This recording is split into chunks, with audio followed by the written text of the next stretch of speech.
brides in the bridal chamber, unescorted, mocked by shadows at country fairs, and used as examples by mothers everywhere. The show must go on. The bride's sick. The two-headed bride evaluating the room. Once, I sat on the edge of a bluff and thought all things eventually crashed between rocks and were lost in the foam. That the sea was without conscience of pity, I took for granted. I liked its green-black color and admired its strength. I was a simple person. I could comb my hair for hours, humming one song to myself. One day, a groom appears, Changing the color of everything. hardening inside the bride, Coming into her plant. changing seashells into split-level homes, pebbles into driveways full of children, their round faces smudged with ice cream, and the groom, panting and pressing his wand into her magic hat, says, Fuck me wild. and the bride, in her imaginary sanitized heaven is here. I love you, child. Where do the grooms come from? What farmer cows breed these tall men? Legend has it they are all princes, and at age go outside their father's gates, preening and posing, making poses in the wild things. They appear on the scene of a girl's life. Like puberty. Not gradual, taking everything over, changing her utterly. The body speaking the foreign language of the groom. Fitting it, moving around, getting hot, cooling off. The white dress grows out from her waistline, Making a skirt, a brassiere. a white veil, like a purdah. A bride is complete. Waiting for the groom.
appears.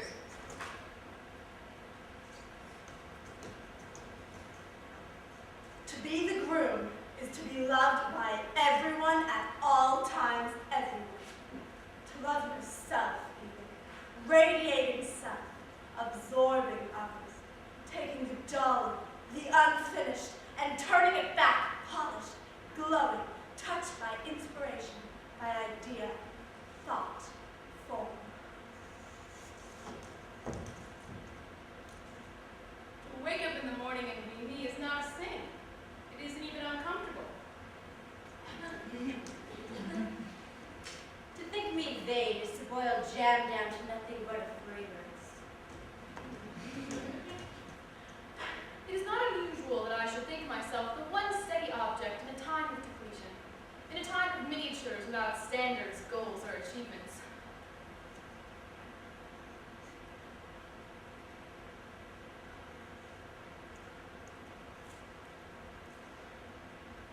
At night, alone, my body pleases me.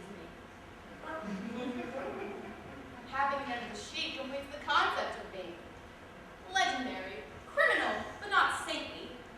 Either blonde or black hair, of no particular race or belief, without attachment, hope, but childless, happy but not smiling, sexual, but not insatiable, groomed, but without fashion.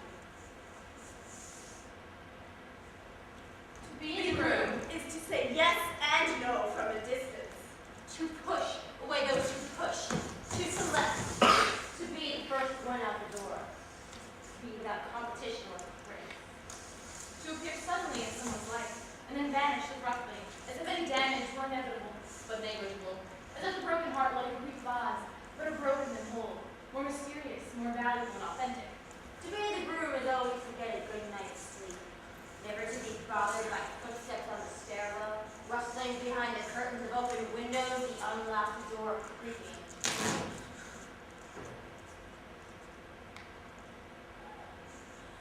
The groom is indestructible, and yet he slides guns and knives, which he hangs on hooks over the stereo. The turntable forever covered by the same record, the needle cruel and tireless, collecting dust, the speakers unforgivable, and even when the groom has left town, the song appears by witchcraft in shopping malls, waiting rooms, and bars everywhere, A groom is pitiless, as he should be. a groom moves on. As he should. What does the groom want for himself, and how does he keep himself fit and good-looking? Change, change, change, change. The therapy for long life, eternal youth, and days without boredom. Become apathetic, and good grooming becomes impossible. Stay interested in life and stay interested in you. Exercise, massage your scalp, get enough sun, fruits, raw vegetables, eggs, meats, wine. Avoid bitter things and failures. Always be clean and eat, but never talk about it. Always be loving and caring, but never stick around for it. Travel, change your name, inherit stocks, keep real estate, train horses. Be athletic, but never waste your time in sports. Know the art, but don't flounder the long hours spent in the dark and cocking them. Observe everything from a distance. Fly lightly, land only for killings. Buck feverishly, nap and take cool showers. What does the two-headed bride say, and where does she come from?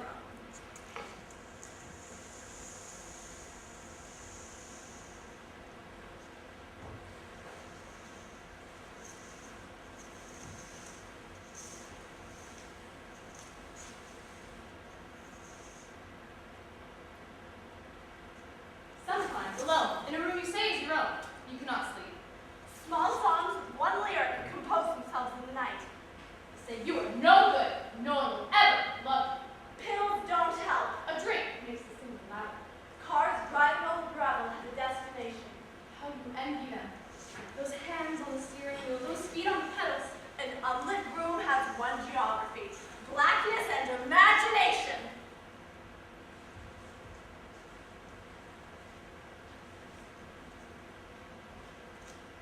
A two-headed bride is born there. She is not happy. She shares everything. 4 hands clasp a tiny bouquet. No waistline can accommodate the hungers of 2 stomachs. No aisle is wide enough. Their march will not seem ridiculous. And yet a two-headed bride sees things no one else can. She can see everything in the world, for its good and its bad, and appraising it thoroughly serves it back untouched. In this way, a two-headed bride is a connoisseur. But she cannot fall in love, be unmindful and laugh in the harbors of picturesque cities. These things do not bother her. If these small rings should fall at the feet of a two-headed bride, Her mission keeps her from picking him up.